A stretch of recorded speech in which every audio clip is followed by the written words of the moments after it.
Okay, we've got Greg Neville back here again for part 2 of our little interview series. And today we're going to be talking about the emotional links to disease. And I'm really excited to have you here and talk about this, Greg. Thanks again for sharing your time with us. Pleasure, absolutely. But actually, it was really funny. Do you realize you just gave the old topic? Remember the original book on the mind-body stuff that we did? It was actually called The Emotional Links to Disease. Yeah, true. Maybe it's my subconscious because I have that book. So, Yeah, yeah, yeah, a that great line. book too. So, yeah, we've actually we give it a different title nowadays. Yeah, We well, call it The Psychology of Health. mm. I'm The sure it got Psychology of some Health. clicks though with the emotional links because it certainly made me jump at the title for sure. Yeah, it actually in the original side of it, when I decided, okay, we've got to come up with a title for the book, and that was, gosh, nearly 20 something years ago.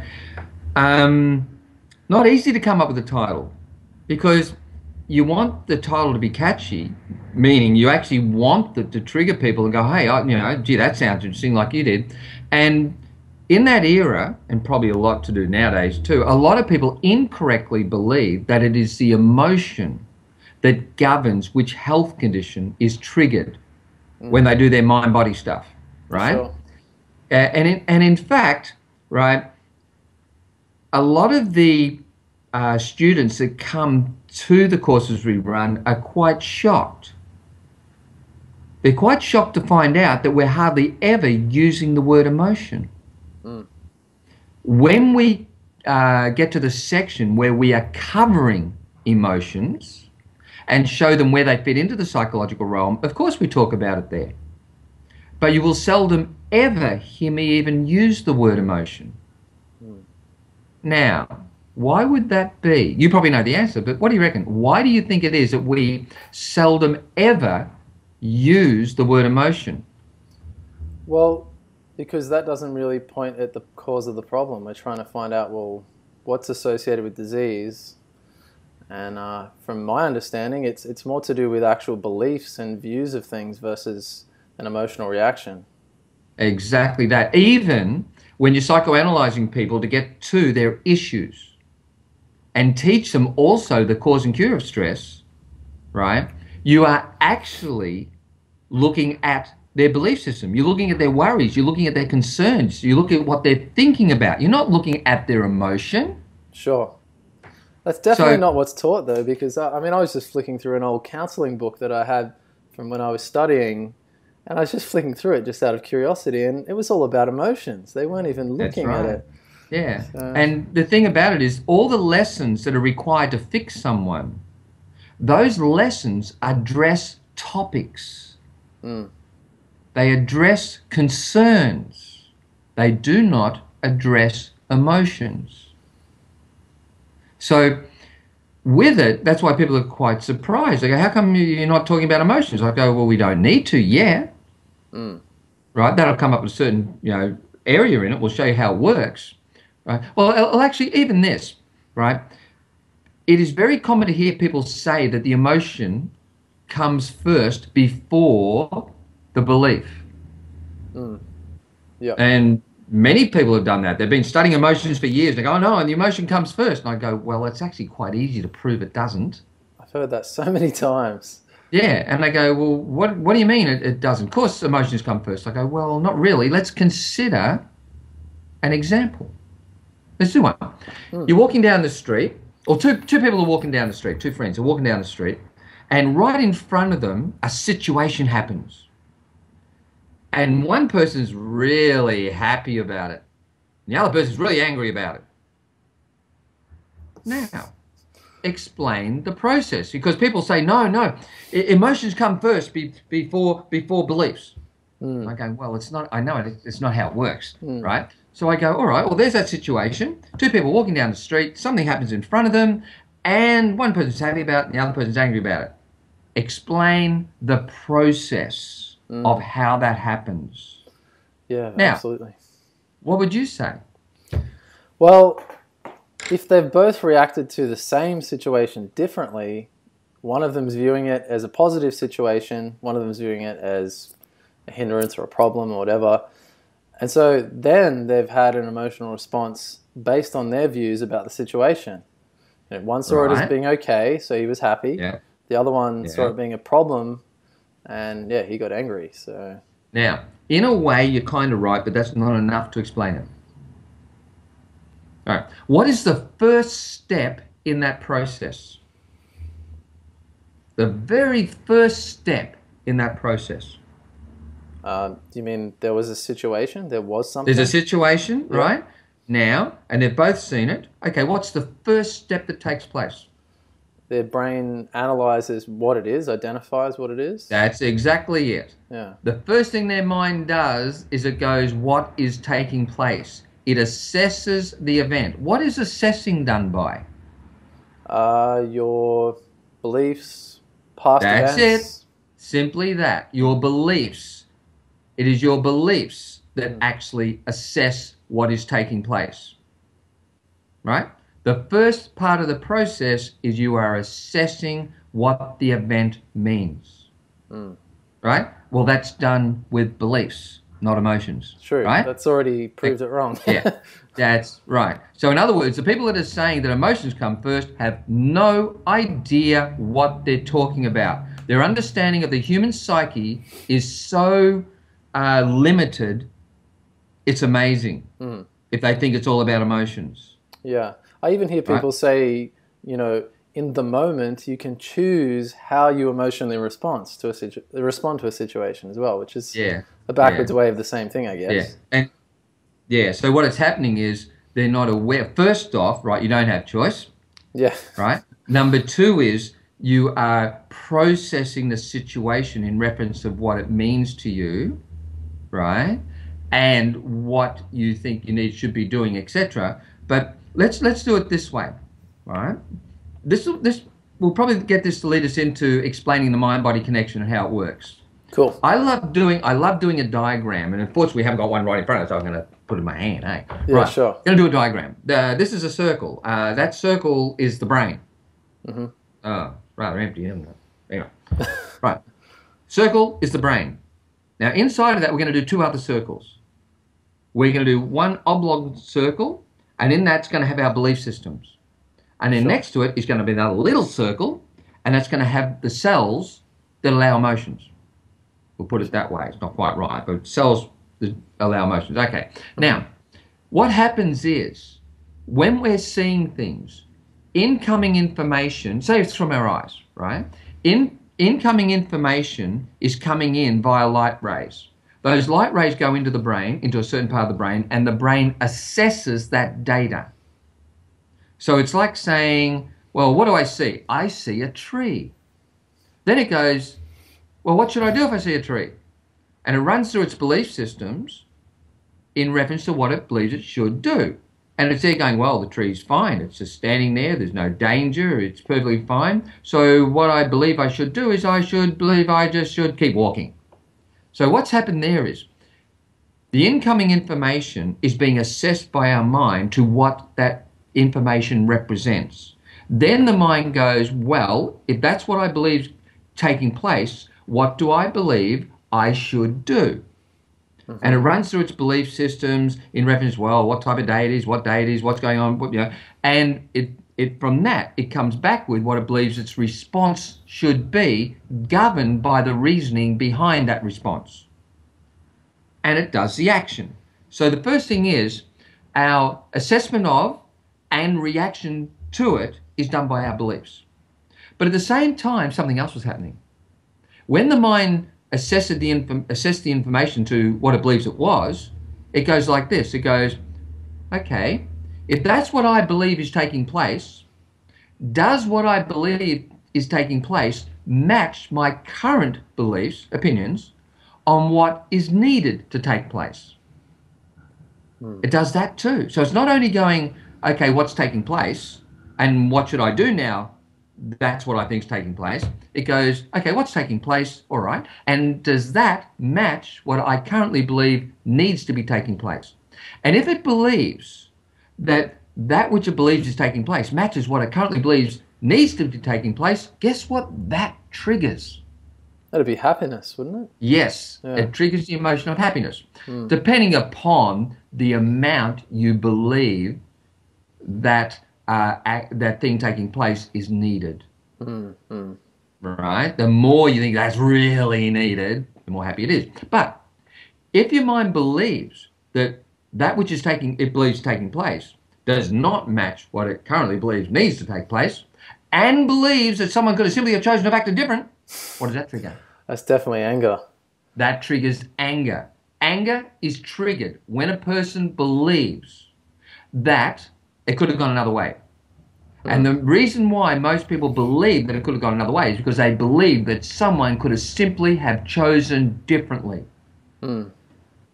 That is the belief that triggers anger.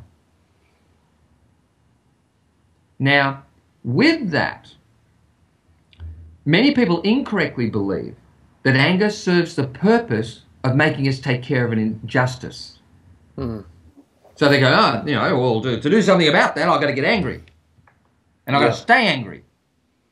Well, no, you don't.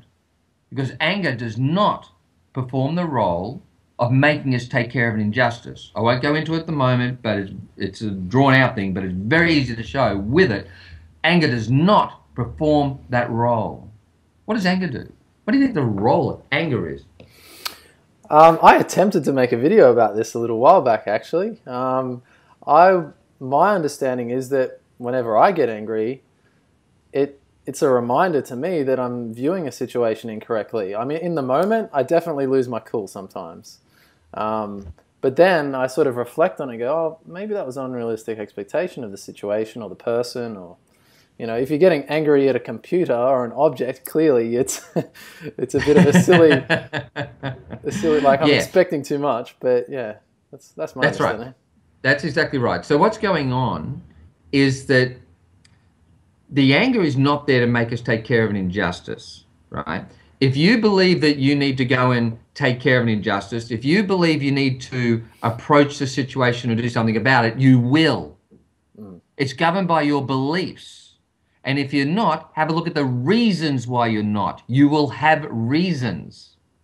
The anger is not there to make you take care of an injustice. The anger performs the role of letting you and others around you know that you either need help with learning that you could not have simply have chosen different, or it's reminding you of the fact that you couldn't simply have chosen different. The moment you understand that the other person didn't have choice, could not have simply chosen to have acted different at that moment, your anger towards them stops that instant. Yeah, totally. Now that doesn't mean you're condoning it. Yeah, you're not condoning the action at all. You could be there holding the view that it wasn't a good action they did. So we're not saying that we're condoning it. We're less letting you know what fixes the anger. And if you still believe that you need to do something about the situation, you will, if that is your priority. All of that's governed by belief systems. Yeah. Right? Now, so with it, what we're doing is, because of the concept of free will, which we covered last week, the concept of, well, you have choice, nothing governs you, you could have simply have chosen to have acted different at that moment, you have that choice. Because of that, well, why would you look at belief systems to see why people are acting the way they are? Because the concept of free will basically says nothing is governing you. Sure. So if you wanted to look at why people act the way they do and what needs to be addressed, well, if nothing's governing how they act, well, you wouldn't look at beliefs, would you? Yeah, very true. Yeah, and you also wouldn't psychoanalyze people, would you? What's the point? Yeah, what's the point? Because the whole idea of psychoanalyzing is to find out why they perceive things a certain way and why they respond a certain way. We're looking for the governing factor. Yeah, for sure. So for all those psychotherapists out there that spend their day psychoanalyzing, they need to stop for a minute and just see, do they ever say to a client that you've got choice? Yeah, right. Because if they did, they just contradicted themselves. Yeah, that'd just be a big merry-go-round, wouldn't it? Yeah, it's a very common one. Now, so with it, getting back to where this fits into the mind-body stuff, the first thing you need to understand about learning the mind-body stuff. Oh, if I asked you what we mean by mind-body, what do we mean? Very good question. I was hoping we could talk about that too, like define it a little bit. Well, my understanding is the connection between the psychological and physical realm, the body-mind connection. That's exactly what it is. Yeah. What's another name for it? Mind-body connection? There's other names for it out there. Be a little bit more clinical, be a little bit more scientific, be a little bit more... No, names for that. What's the name? Use the jargon, the right jargon. Gosh, I can't come up with it off the top of my head. Help me out. How about psychosomatic? Oh, yeah, great. How about this one? Psychoneuroimmunology, psychopathology. Woo! Yeah, I wouldn't have even come up with that one. I'm very surprised I can remember it. That's what I used to lecture in. They used to call it that. Right, okay. Yeah, fancy name, fancy name. You strut across the stage when they give you that title. Yeah, true. Yeah. Anyway, it's exactly what you said. The mind-body stuff is when they're talking about the correlation between the psychological realm and the physical realm. Mm. All right, so let's do a little bit of it. Question: what is the physical realm? Our environment, everything around us. Nope. Oh, you mean in terms of, sorry, the body, the physical body? That's right, mind-body connection. Yeah. So what is the physical realm there? Our organs, tissues. Cells, all of that. Everything, yeah. Right? Anatomy. So, yeah, so that's the physical realm, isn't it? The anatomy. Sure. Perfect. Right, so we're going to do the mind-body connection. Mm. One part of it we already know, don't we? Yeah, sure. This is a good point. We know the physical realm. Yeah. How do we know the physical realm? Well, thankfully people have really investigated the anatomy for, hundreds of years, thousands of years before us. Yeah. They're doing pretty good, aren't they? Yeah, it's pretty amazing. We're still learning though, for sure. Yeah, it's amazing when you listen to the geneticists. Yeah, right. I think I said that right. Yeah, geneticists. Geneticists? Yeah, okay. What's that new word? The genome? No. Genome? Genome. Yeah. That's it? Yeah. Amazing. Yeah. What they are learning, where they're up to in learning and understanding the physical realm is breathtaking. Absolutely. It's incredible. Mm. It's great. But hang on. Yeah, hang on. If you negate the other side, though, well... Yeah, but we've got a problem. For many people, they think it's negating the other side. Yeah. See, the more they're going into understanding the genetics of it, and they're getting deeper into understanding where the physiology is going wrong, the more people think that the mind-body connection doesn't apply. They go, oh, we found it. It was genetic. Yeah, or we can just make a drug that'll, it'll manipulate that genetic component somehow, and who cares? I would take it. Well, I'm sure a lot of people would. So would you. Yeah, just even doing like gene doping now as well. Like last week too, Did I? Yeah, on the anger one, but today you fixed it. Yeah, but you're right. I am human, you're exactly right. Okay. Many people, when it gets down to the gene side of it, they're going to become very good at manipulating the genes. Mm. Fine. I would stand in line. Well, I actually wouldn't, because I know the actual cause of it all. But, right, I think great. But it doesn't really mean that it's addressing the purpose of the health condition, is it? No, not at all. Right? So, in regards to that, we must understand disease more than just genetics. Mm. And that's where the mind-body stuff comes in. So in the mind-body stuff, that's never going to be taken away the more they understand about genes. If anything, it gives us more clarity in depth into the mind-body stuff. Mm-hmm. So it is a good thing. So if we're going to do the mind-body stuff, how do we do the mind-body stuff? We've got the body stuff. The body stuff is the physiology, the anatomy, physiology, all of that. So now we've got to do the mind stuff. Mm. Now we've already said it's not the emotions. Yeah. So in the mind-body stuff, we're looking at the correlation between the psychological realm and the physical realm. Mm. It is not the emotions. That part of the psychological realm is not what correlates with the physical realm when you're doing the psychological triggers to health conditions. And a health condition is when a cell can't do its job. It's not doing its job properly. That's a health condition. And so what we're doing is we've got to find that correlation, the match between the psychological realm and the physical realm. And what I mean by that is what they're really saying is if a person gets stressed, it affects a health condition. Or what I mean is it creates a health condition. So what it's doing is they're saying psychological stress causes a dysfunction in a cell. Right. But we need to look at what dictates what kind of stress and why do they get that sort of disease, don't we? That's right. Why? That's 100% right. What's the psychological component and why is it that condition? Now, we've already outdone the current model. The current model that the medical profession uses to understand the mind-body connection, we just outdid it. Yeah, that's true. I mean, I just read a book about this thick a couple of weeks back by this PhD expert on stress. And it was so general about stress still. It never looked at which specific kinds of stress, about which topics, you know? Nothing at all. They can't do it. Oh, you do know that you can go and do, in university, a course on psychoneuroimmunology, psychopathology. It's there. Oh, you really? can go and do it. You can go and do it. Guess what? They're not going to cover a health condition. All right. So Not they just one. say stress in general. Like, is that what they do? They can't go any further. You know why? Because they can't do a health condition yet. They can't do one. Not one.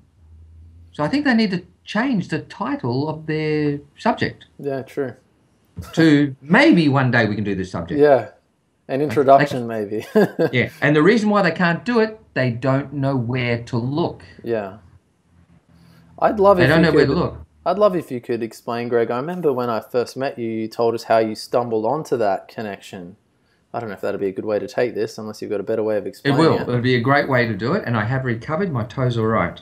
It was quite a big fall. It was an amazing fall.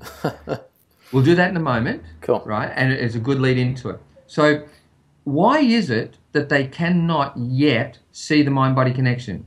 Where are they looking? What is their current opinions generally? This is not going to be all of them out there, right? But generally, what is their concept of stress affecting health? I think they still are caught up in the idea that, yes, you know, stress might be problematic, but they don't know what people are generally concerned about. They're just generalizing. Is that what you mean? Yes, but what's their model for understanding stress affecting health? I don't know exactly what you mean. Give him a hand, guys. Help me out here. Okay. Ever heard of the sympathetic nervous system? Yeah, sure. Right. Fight and flight? Yep. Yeah. Heart pumping like crazy, adrenaline being there, adrenaline getting out there, heightening up the sympathetic nervous system, and that causes disease. I go, which disease? Yeah, right. That is not disease. That is normal physiology. If that doesn't happen, you're in trouble. Yeah, true. There is no organ in the body that causes disease. Disease is a dysfunction of a cell. The sympathetic nervous system does not cause disease. Just like sugar doesn't cause diabetes. Yeah, right. Okay? We'll get Sure. to that later. Yeah, no, that's a good one. My viewers are definitely like that one. They're all very nutrition focused. So Yeah, sugar's over there, pancreas is in the other world over there. Sugar's over that way. Right? Sugar does not cause... Oh, if you have diabetes, you watch out for the amount of sugar you have. That's common sense. sure. But it's not the cause of diabetes. If it was, every athlete would have diabetes. True. Yeah. Every one of them. Not because they eat a lot of sugar. Because of the amount their pancreas has to work. They would all have diabetes. But they don't. So there's other factors involved. But anyway, put it aside at the moment. Sure. Back to stress and the triggering of health conditions.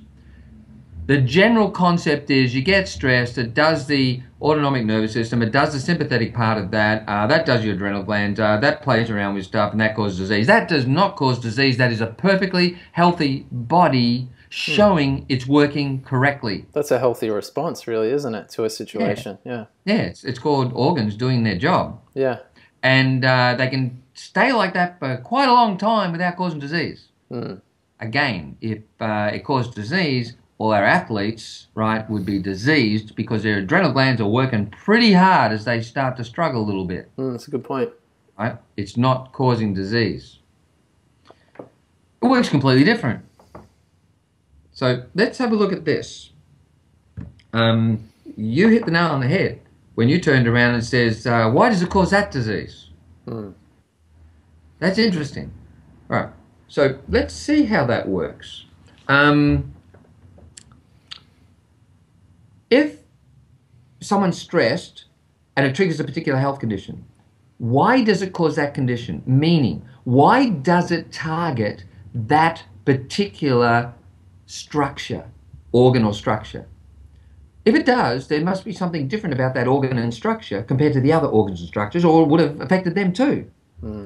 So, when we want to work out the psychological component to the triggering of a health condition, one part we already know. We know the health condition. We know the physiology. So if I asked you, what is the difference between every physiological structure in the body, what would you look at if you wanted to look at the difference between them? Their function, or? Yep. Is that the right word? Yeah. Yeah, you've learned this before. Their function. Yeah. That's the difference. So if you're going to look at the physical organs, go, okay, basically, what is the difference in them? It's their function, the role they perform. Right. So we know the physical side of the mind-body connection. We know the reason why it's targeting that organ, the factor that's governing that must be its function, because that is the difference between all of them. So now let's look at the psychological component.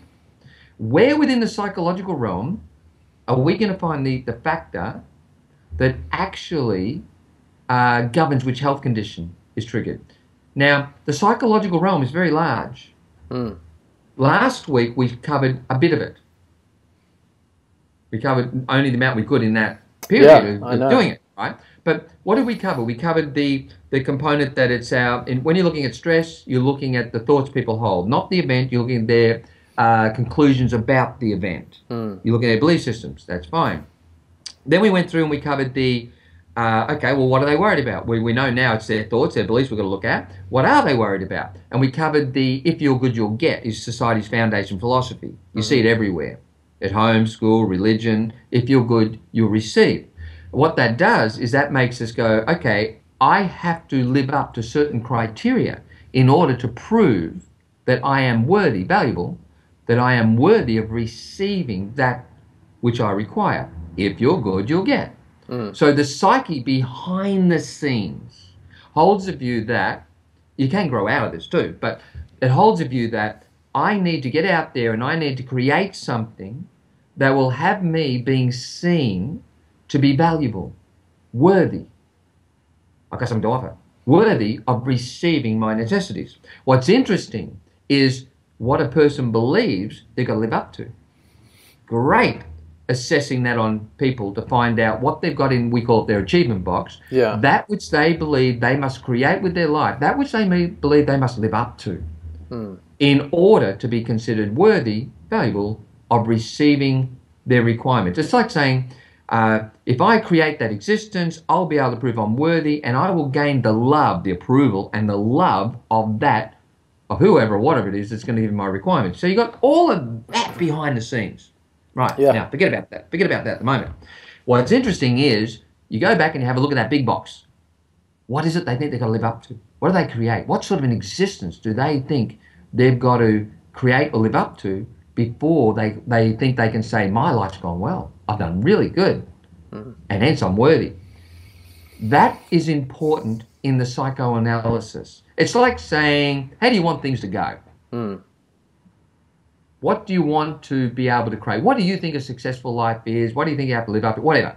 That's interesting. But then there's another side. The other side is, what do you think allows you to do that? What do you think allows you to create that existence? What do you think you need to have that will allow you to create, to live up to create that existence that you believe your value, the success of your life and everything is lived by? Now, whatever that is that the person believes allows it, quite often they're referring to an ability. That's a very, very special word, an ability. It's not one we hear them talking about in psychology or counseling. Yeah. It's a word, right? But it's not one that they focus on. That really took me a long time to get my head around when I first encountered your work. It's just so different in regards to looking at the thing deeply, looking at the actual abilities. I can't wait to get into that. Yeah, well, with it, we'll do a bit of it now. Because, see, what happens is we refer to abilities consistently all day. We just don't use the word. For example, Sure. let's do a few. I think I remember a few. Taking advantage of opportunities. Parenting. Moving on to your next experience. True, yeah. Finding a factor in your life that you think's detrimental. Image. Coming up with a solution. Removing from an area of your life a factor in that area that you don't think is too good. Convictional strength. Being useful. Now, they're just common topics, aren't they? Yeah, that's what I was about to say. They're just really topics, aren't they? Yeah. How many people are aware that when they refer to those topics, they're referring to an ability? The ability to take advantage of opportunities. The ability to be useful. The ability to parent. The ability to move on to, the next event. The ability to spot the detrimental factor in your life. The ability to make sure each area of your life is receiving what it needs to grow and survive. The ability to protect. Every one of those phrases are referring to an ability. We think via abilities. The human psyche thinks via abilities. We just don't always use that word ability because we would get sick of hearing it. Yeah, sure. So we sort of drop it off the side a little bit. Yeah. Right? Understanding that we're thinking about abilities and talking about it, but now we haven't used the word ability for so long we don't even realize their abilities. Okay. All right, let's go back to the physical side. Let's go back to the body. What did we say before? Each organ has a different role to play. They have a different function. Yeah. What do they all give the body? What's another word? Yeah, you could use that same word, ability. Like it gives your stomach the ability to process foods or whatever. Yes, that's right. In other words, those functions that we talk about are the abilities that the body has. The physical body is nothing more than an array of physical abilities. That is what the physical body is. It's an array of physical abilities that the body is. Even the brain, right, is a physical ability. Now, I think we've got a bit of a match here. Yeah, you can start pulling that together. Yeah, exactly. We have, in the physical realm, a set of abilities.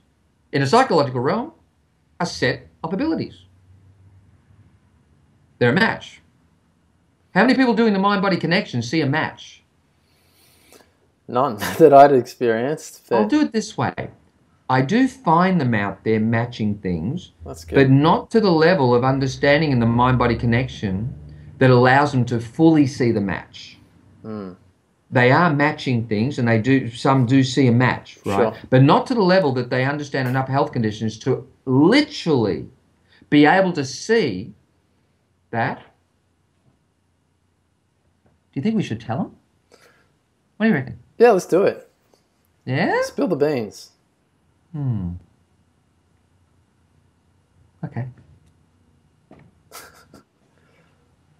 Are you aware that the human body is exactly the same as a business? You ever seen that?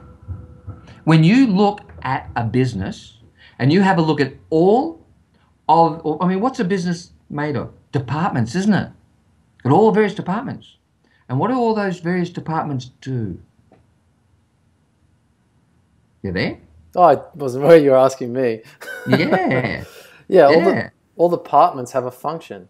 Yes, they do, don't they? Yeah. So if you go into a business and you have a look at all of the abilities, all the various departments that are required for a business to grow and survive, I will show you that you are looking at exactly the same thing as a human body.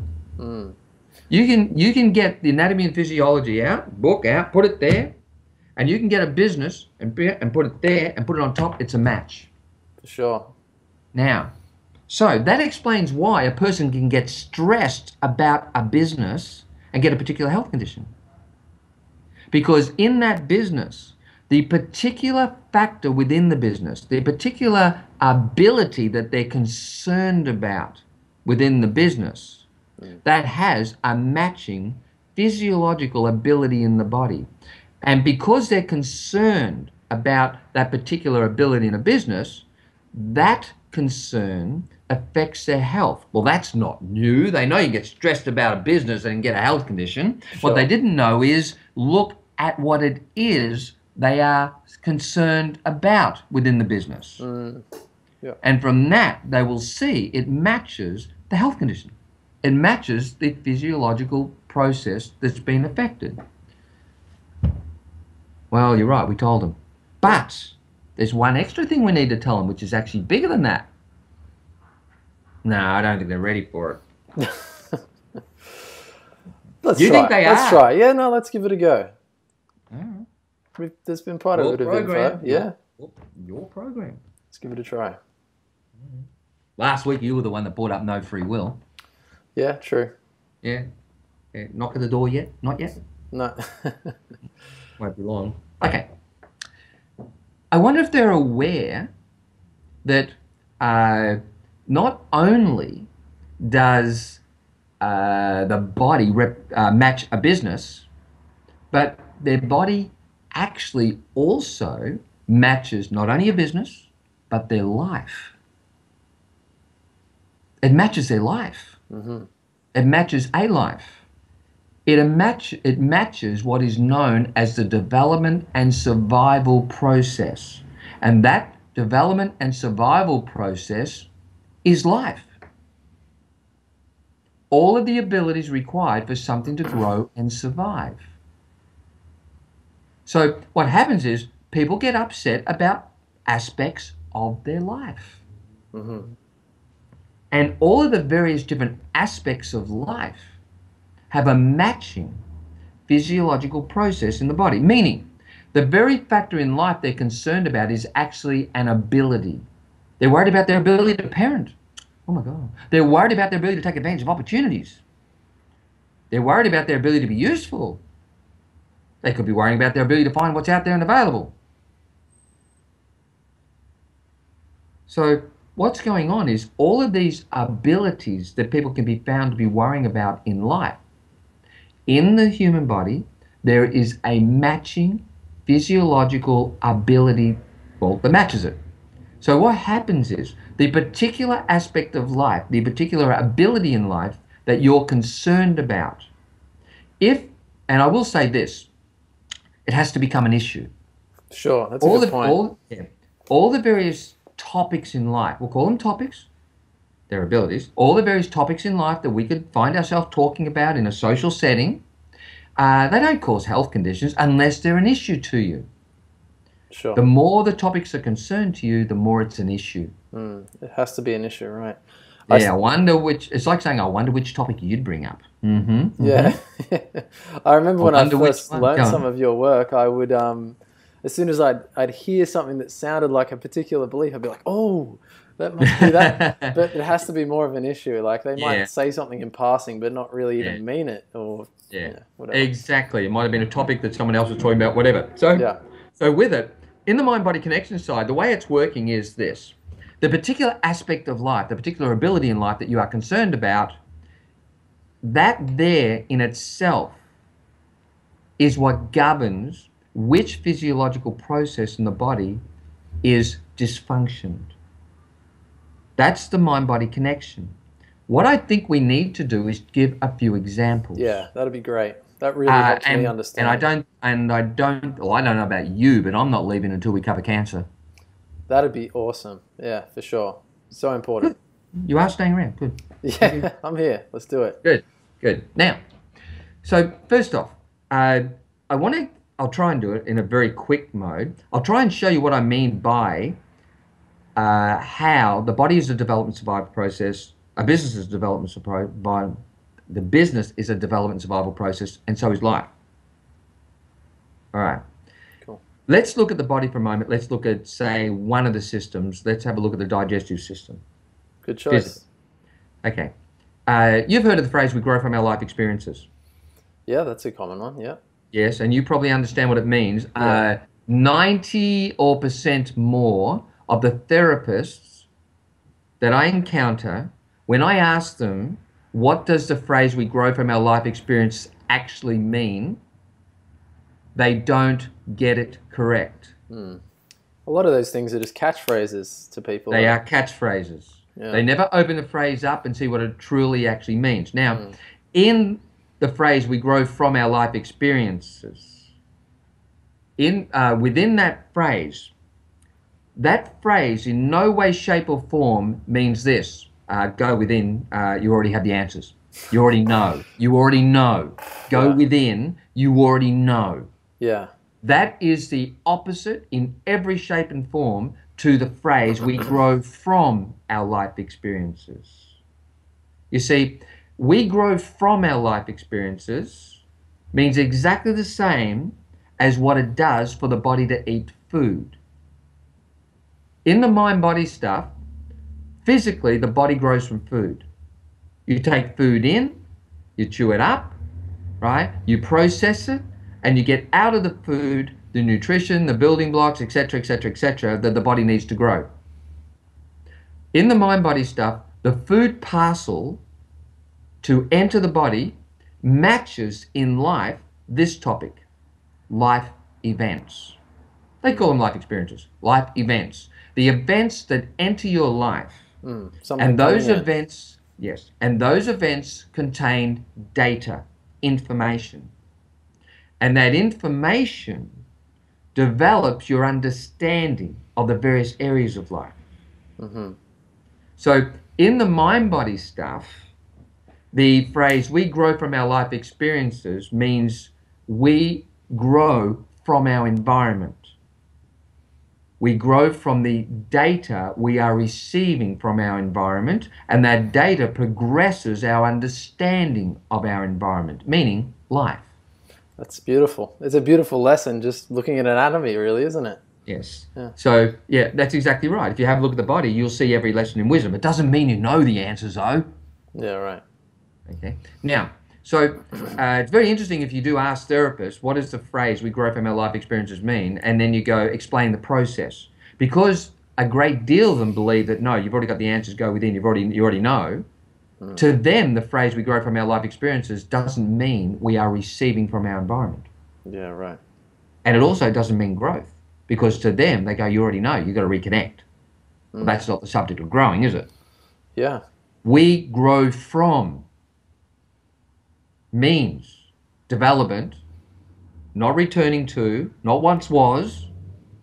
We are in a phase of growing. Addition, right? We grow from our life experiences means we are growing from that which we receive from our environment. And that is why everyone we ever see is so valuable. I was just about to say, it's hard to really understand your value and the value of experiences without understanding that. That's exactly right. And we covered a bit last week on that, the fact that when it comes down to the phrase, the question, what is a person's value correctly measured by? Yeah. Most people don't know what that actually means. We've got a bit of reverberation happening. You might have to move forward again. Yeah, it's better? Yeah, that's better. The last week we asked the question, what is a person's value correctly measured by? Most therapists cannot answer that. Try it. Ask them, what is a person's value correctly measured by? They What? will not be able to answer it. They'll go, everyone, no, everyone's value is different, and no, you're not doing individuality and all that sort of stuff, right? Yeah. Well, only after you understand that you grow from your environment, the data coming in, will you be able to understand correctly the role that every person on this planet is playing, and hence why they are valuable, and that value never decreases. So But important. anyway, now, so the mind-body connection teaches a lot. But anyway, let's do the mind-body connection. Let's start doing some stuff on it. Cool. Digestive system, right. Well, in a digestive system, what we've got is we've got a number of organs. And the food goes in and it gets processed. The mouth's job is to start to suss it out. Well, that got my saliva glands going. You suss it out. What's in there? Basically, what's happening is, right, the mind's really asking the question, does that suit? Do I know it? Do I know what it is? Okay. And what we do is we're sussing it out, we're opening it up, we're chewing it, we're opening it up. Then it goes through and goes into the stomach. Well, first off, it goes to the esophagus. The esophagus puts it into the stomach. Yeah. And the stomach is like a holding bay. But while it's there, it's still being processed more. The hydrochloric acid goes into it, starts to break it down into further sections. Then it goes into the next section, which is duodenum, where the digestive enzymes and also the bile gets in there, mixes it up, and starts to break it down into smaller components. So what's happening all the way through, it's being opened up, down to its tiny little components, etc. Then it gets into the small intestines. And the small intestine's job is to absorb that nutrition. Yeah. A little bit gets absorbed in other places, but most of it through the small intestines. Yeah. So its job is to get out of the digestive system those factors that the food had in it, the food parcel had in it, that the body needs. Small intestine does that. Now, then what happens is what's left, the body basically says, well, we don't need that. It regards off and no further value. So given to the large intestines gets rid of it. So all of these different organs in the digestive system have a role to play in that processing. Yep. When we absorb the nutrition, it goes off to the liver. And the liver does lots of things, but maybe we'll just do two. One of the things is it acts like a storeman. And its job is, okay, we've got that stuff out of the food parcel. Is it good for us? Is it a good building block or a bad building block? We want good quality. We want good building blocks, not bad building blocks. Right? Yeah. Its job is to check and see, is a good or bad building block. That's when it's doing its detoxifying mode. If it's a bad building block, not good for, renders it harmless. Detoxifies it. Yep. If it's a good, and then it puts it back in the blood, gets shifted off to the kidneys. Now, the other part is if it's a good building block, it does two things. It either stores it in its shelving or it puts it into the blood to be distributed around the body to get it to the organs. Now, so if we said that's the digestive system, it matches life. Let's have a look and see how the digestive system matches a component of life. Cool. Well, we did the first one. You got the food parcel coming into the body. Well, in life, we have life events coming into us. Yep. And we grow from our life experiences. But in that process of growing from our life experiences, what we're doing is we're processing the life experience and we're getting some data out of it. We're getting information out of it. And then, after we've got out of it what we could get out of it, the event moves on. And we've got another one. We've got another one. We've got another one. Consistently. But as those events are coming through, right, we are gaining from them. We're gaining information. And that information is developing our understanding in the different areas of life.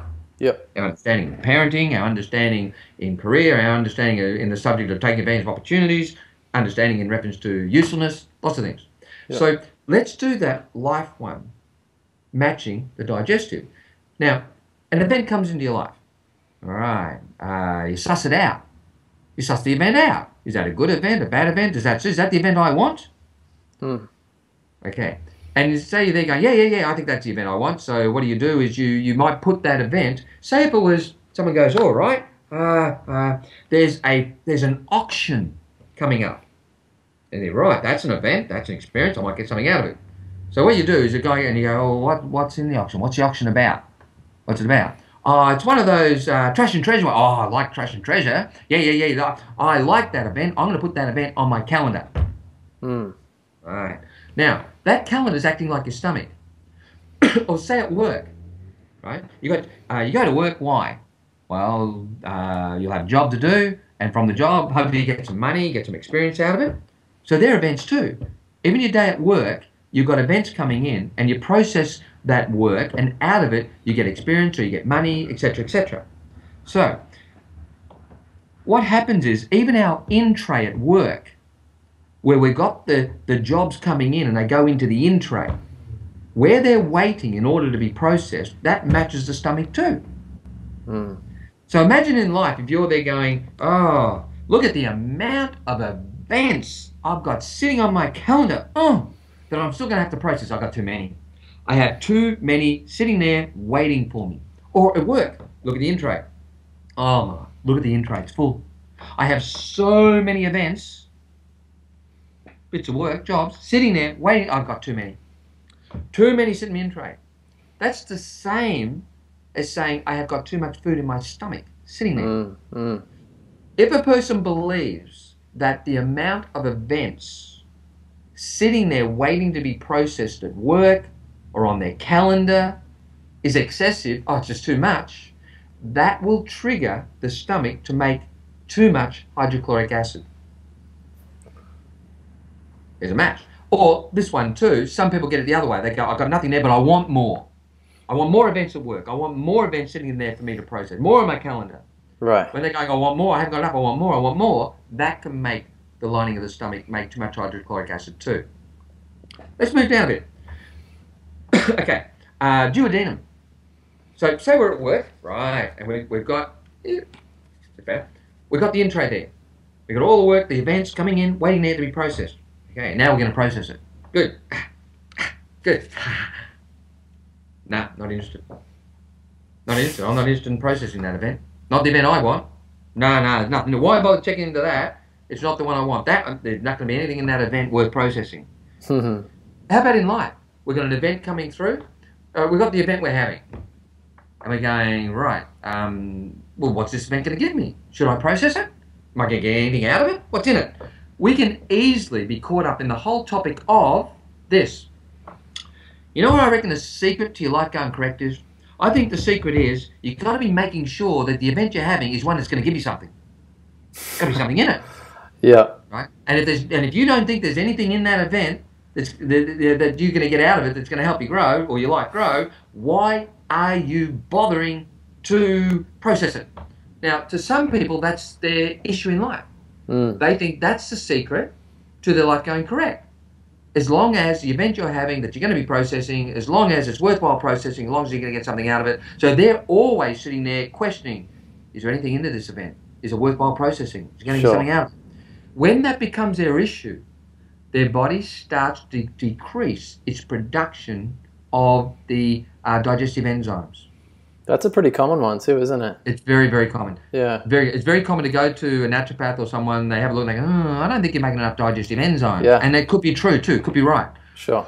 So what they do is they give some digestive enzymes. I'm not saying that's a bad thing. What I'm saying is they're not doing the cause though. Yeah. The person is actually in life going, I've got to be very critical on whether or not the event I'm having is worthwhile even processing. Well, the opening the event up to see what it's got for me, right? Not the one that before opening it up to see if I should look into it. Further down, when they go, hey, now here's the event, I'm supposed to process the bloody thing. Sure. And when they're going, should I not? That's like saying, should I give some digestive enzymes? Should I? So that topic there, when that becomes an issue to it, they will find that their digestive system, in the duodenal component of it, right, the pancreas is going to have a little bit of trouble making the digestive enzymes for the processing in the duodenum. Now, can I ask a question quickly, Greg, yeah. just about that, and I'll be really quick. Let's just, I've always thought with the body-mind connection, yes, we know the psychological affect the physical, but if we were to get someone to induce digestive enzyme supplement, that's the physical affecting the mind still now? Would it have that reverse effect? I'll do it another way. If you are stimulating a particular organ or function, right? Yeah. Yes, it can affect it. Okay. If you're stimulating it, it might change if you're affecting psychology a little bit. Yeah, if you're affecting, right? Oh, if someone walked up to you and thumped you in the arm, do you think it's going to make you think about it? Yeah, sure. Excuse me. If someone thumped you in the shoulder, do you reckon that's going to make your mind think about it for a minute? Yeah, right. It will, but it's going to make your mind think about a particular factor. What do you think is going to, I mean, they've really hit it badly. What do you think your mind's going to think about? My arm hurts. No, it's going to think about something else. It's going to think about the ramifications of it. Oh yeah, right, okay. Like, is my arm broken or what's happened Uh-huh. here? Is that what you mean? It's going to go, what's going to happen if my arm's broken? What does it mean? Ah, right. It's going to start worrying about what it's all going to mean. Uh-huh. You know what your mind's going to start thinking about if they do your shouldering? It's going to think about, in reference to occupation, in reference to work, what type of occupation can you or can you not do now? And you'll start to become concerned about abilities. That's right. You'll become concerned about your ability to have range in occupations. And that concern is going to play around with the circulation and everything to the shoulder joint and make it a little bit hard for it to get healed quite as quickly. Fascinating. Yeah, so yes, you're right in the fact that the physiology can influence which ability that the psyche can actually end up concerned about. Yeah. So it does do that way. Now, let's go a little bit further digestive system because it gets more interesting. Okay, you got an event that's come in, you processed it, you looked into it, and you found what it's got. Say, for example, you went to that auction, and you got to the auction, you checked into the stalls, you see what's on auction, you go, oh, fantastic, that machine I need.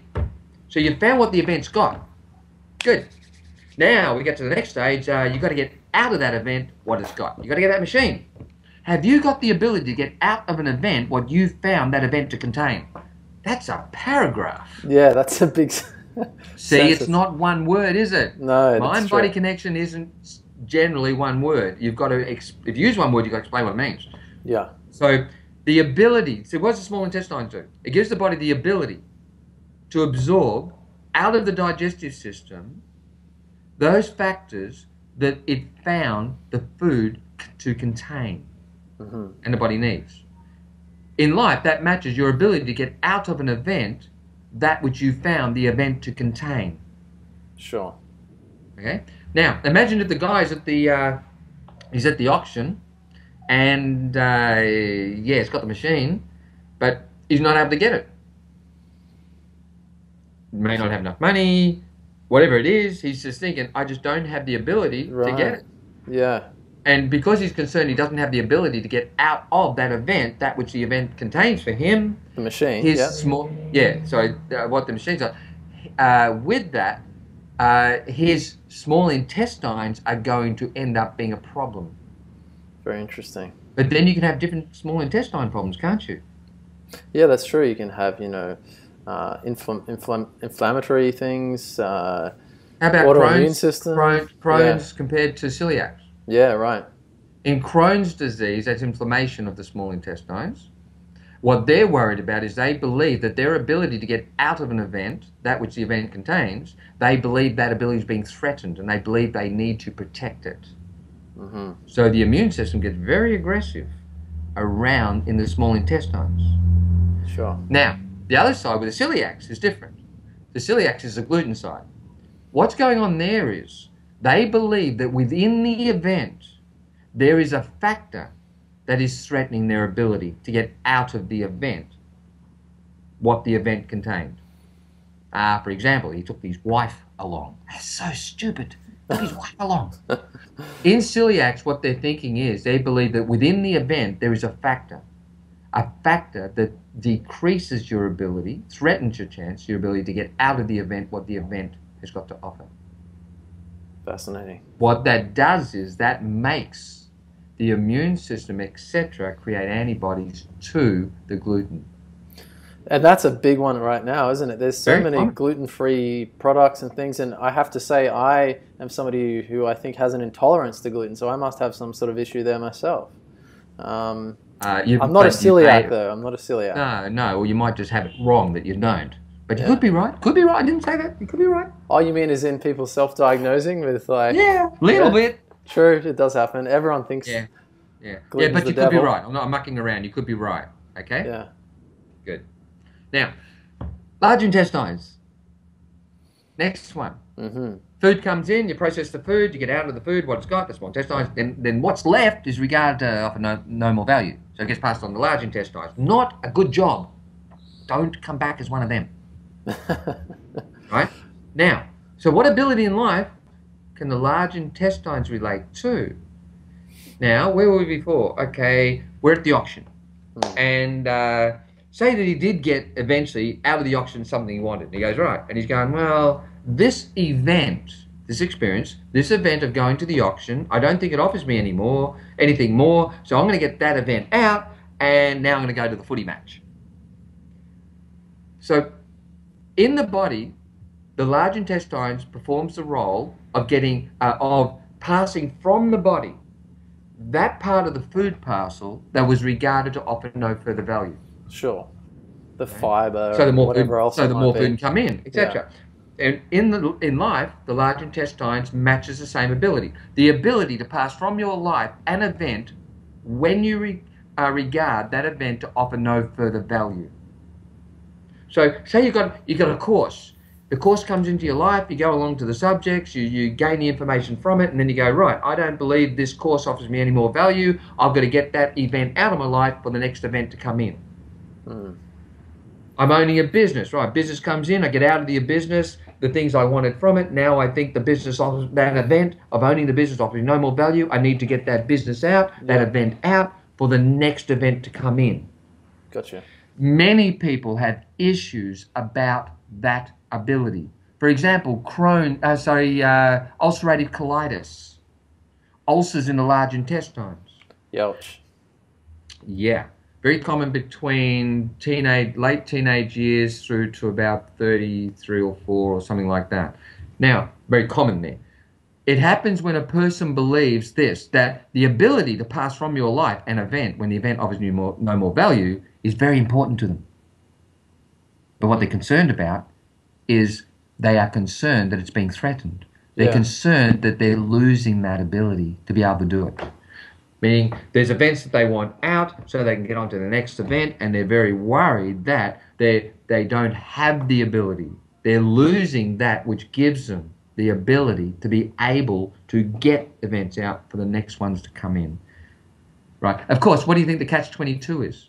All health conditions got catch-22. What do you think the catch-22 to that condition is? Well, they could think that now that they no longer have the ability, that is the problem itself. Is that what you mean? Nope. Catch-22 means once they've got the condition, what do you think happens? Sorry? Once they've got the condition, health condition, what do you think the do you next mean this particular bowel problem? Yeah. Oh, yeah, right. What do you think happens? Okay, they've got a concern about the ability, and it's a threat. I don't know how you'd really view this one, to be honest. Have a look at this. They've got the condition because they're concerned that they or someone else... Oh, remember that. It doesn't have to be your life you're worried about. Yeah, that's a good point. It's which ability. It can be an ability in a business, an ability in a country, etc. It doesn't need to be your life. It's which ability you're concerned about. That's big, that part. That really... It's a massive amount, a massive big point. Yeah. A mother might be concerned that their kids don't have the ability to, etc., etc., etc., and that's worrying her.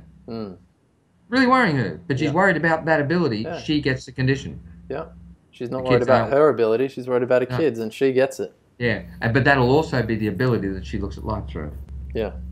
Okay. Now, back to the large intestine. The person's concerned he or she doesn't have the ability to pass from their life an event when it offers no more value, and that causes the ulcerative colitis. That's fine. Oh, no, it's not, but hey, that's the understanding. The next thing that happened is they got the condition. Now, what do you think they want to do? They want to get that condition out of their life. They view that as now being the event that they don't think offers them any more value. That becomes the event that they wish to move for their life for the next events to come in. And while they got the condition, their mind's going to be thinking, it looks like I don't have the ability to get that experience, that event out. They become all about that topic, but now it's in reference to the condition. Right? Okay. All the health conditions have a catch-22. Now, but let's move it along a little bit. Let's do the liver for a second, because we mentioned that, didn't we? Yeah, nice. I'll be interested to hear this one. The liver. Right? Yeah. Do you know that if you go to a natural therapist, they'll do this? Good too. I think it's great. They will put a little bit of a dose of liver mixture in it. A little bit. Right. They will. Why? Because they know the liver's involved in so many things. So A little touch, a little bit of the liver. Let's see why. I'm not saying they're not correct either. Yeah, well, I think everyone believes I've got to detoxify to some degree as well. That's probably part of it, I'm guessing. A little bit. Let's have a look at this. What does the liver do? Well, we showed you before that it does a lot of things, but we're breaking it down into two areas. Okay, the food gets absorbed from the small intestines, goes to the portal vein, right, and the portal vein takes it to the liver, and the liver is going to do this. It's going to go, right, okay, what am I getting? Is it good or bad? Is it good building block or bad building block? Is it good quality or not? It'll do that. Now, if it is good quality, it thinks this is fantastic, we're going to keep it, or we're going to also give it around to the different organs. Fantastic. If it thinks it's bad quality, not good, it will detoxify it, put it back in the blood, send it off the kidneys. What it's doing is, it does have one other side too. It's a very big storehouse of energy. Glycogen and things and stuff. So it's got that component too. Let's put that aside for the moment. Let's just do it on that detoxifying side of when they're going, is a good quality building block or bad building block for life and things. Okay. Now, I think where we were. I know this one because I was a liver person. So were you really? Yeah. Okay. How common do you think it is for people to hold this view? The secret to your life going correct or your business going correct, etc., the secret is as long as you've got the ability to spot the bad things, the poor quality factors, things not good for the growth of your business or your life, the ability to spot that detrimental, poor quality, bad thing. Yeah. How common do you think that is? Yeah, very common. Right. So many people have that topic as their topic in reference to the secret of what governs how well your life goes. So, if their life's not going exactly how they think it should, what do they blame? That variability. Yeah, they start to think, if only I'd spotted those. If only I'd spotted those bad factors. There's something wrong with my ability. There must be something wrong with my ability to spot the detrimental factors. I must not have that ability. They start to be concerned that they don't have the ability. The ability's fine. They're blaming the wrong thing, but they're blaming it, right? So they start to question, do they or do they not have it? And they start to be concerned that either they or their kids or someone doesn't have that ability. And that's what they believe. That's the conclusion they got as an issue. What that does is it decreases the level of enzyme production, detoxifying ones, made by the liver. It becomes under function. What do you think? Sorry. Come on. I was going to say I had raised liver enzymes. Yeah. And my understanding Gilbert. G'day, Gilbert. How are you? I thought everyone else, because I was actually just getting into natural therapies, funnily enough, and I thought that everyone else didn't have the ability to spot the negative factors in their lifestyle, diet, blah, blah, blah. Yeah. Yeah. So you keep using that word negative. I'm going to jump through the screen and, well, you'll find out. Did I say negative, did I? No. You did. You know that thing about are you negative, are you positive? Yeah. How often have you ever heard me use it? Yeah, not very often. No, you don't need to. Everyone's running around. Are you negative, are you positive? Next time someone asks, says to you got to be more positive, right? What you need to do is thank them, then look at them stupid and say this, but kindly, do you mean I need to be more positive that things will go how I want? Or do you mean I need to be more positive that things are going as they're meant to? Then look at them. It's a phrase. Yeah. Right? We're not looking at whether people are negative or positive. That has nothing to do with anything. We're looking at what it is they're concerned about. Negative or positive does not come into the mind-body connection. Although I use it in a couple phrases because people will understand what I mean by it. Yeah, right. Whew. Right.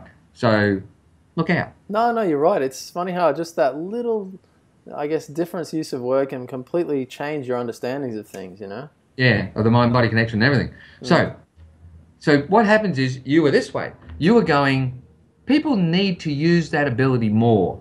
Their ability to identify the detrimental, poor quality factor, is a good food or bad food, and all that, right? They need to use it more. That's why yours went over function. Just like the guy whereby he after getting a new job, his liver count went right up through the roof to the point it was called Gilbert's disease. He took on the job of going around to the schools to teach how the kids how to spot Mr. Meanie. He believed they needed to be able to use that ability more that they had. Uh-huh. Okay. Now, so the liver relates to your ability to be able to identify that which is considered to be a detrimental building block in your life or business, etc. When that ability becomes an issue to you, right, the liver becomes your concern. It's a very common concern. Sure. That's why many natural therapists put a little bit in there for the liver, because they know that somehow the liver's involved in this a little bit. Mm-hmm. I'm not saying they're not correct. I'm saying they're not treating the cause. Yeah, right. Their cause is the issue towards that ability. You know what's really interesting? What's more interesting than the ability to spot the detrimental poor quality factor? What's more interesting than that? More interesting? Yeah, more interesting. More important? More interesting? Potions and... Nah. I don't know, what? What a person believes is a detrimental factor. Oh, yeah, right. And why? That's a trick question. It's very amazing how what we thought a long time ago, right? Yeah. When I used to be a naturopath, I'm still a naturopath. Right. Yeah, I'm doing what I think is proper naturopathy. But anyway, the other stuff's good too. But years ago, I was a crank. Sure. If I ever go and lecture in any natural therapy colleges nowadays, I always ask the naturopaths, the students, a question. I go, put up your arm, put your hand up, those who can't walk into a supermarket. Ah, yeah. And all their hands go up. I go, why? They go, oh, the chemicals on the shelves will get you, and all this will get you, and that'll get you, and this will get you, and that'll get you. Sure. I was one of them too, put my hand up years ago. Yeah, me too. Yeah, couldn't have this, couldn't have that, everything's going to get you. Yep. And the liver's going, ouch, ouch, ouch, ouch, ouch. Not because of the food. Yeah, right. Yeah, you know why? Because you're saying it ain't doing its job. Mm. It's down there going, give me some credit, will you? I know what I'm doing. Do you know what you're doing? Yeah, absolutely. Right? I remember you had a term for it too. What was it? Natural therapy syndrome. Did I really? You? Was that you? It might have been somebody else. Yeah, probably. Natural therapy syndrome. Yeah. You can survive Yeah. natural therapies. You can survive doing a course in it. But you Sure. survive it after you learn a little bit more about life. Yeah. Right? And hence your diet goes back to being a little bit more normal, where you're not so paranoid about all the chemicals and things and everything's going to get you. And your immune system goes, thank you, I don't have to keep looking out for these threats. And suddenly a lot of your allergies disappear. Right? So when you add the mind-body connection into natural therapies, suddenly you see where it all comes together. You see where diet is important. You get to see all these things, how they all work. Sure. And understanding that really does take away a hell of a lot of the fear of things. I think that's a good point too, Greg. We should point out too that this doesn't negate the importance of nutrition in any way, does it? Of course it does. No, Yeah. Let's have a look at something. There is a problem out there. Many people are being diagnosed, and quite often correctly, that they're malnourished. Right. So what do? They start trying to load in more food. Yep. But you know, the funny thing is, if they give that food they were having to someone else, the other person seems to be okay. Yeah, right. Right. The part they're missing is understanding that specific thoughts influence which nutrition you do and don't absorb. That's a big part of it. They don't know that. Yeah, right. Right. So if I said to you, what type of thinking would decrease your absorption of calcium? It'd be a concern about my ability to take from my life experiences what was in them. Is that right? Try. Oh. You got half there. But I couldn't put it together in words. No, what you did, you did everything correct, except you didn't do the one for calcium. Oh, I don't know the one for calcium, to be honest. And that's why you didn't do it. That's okay. You got everything else.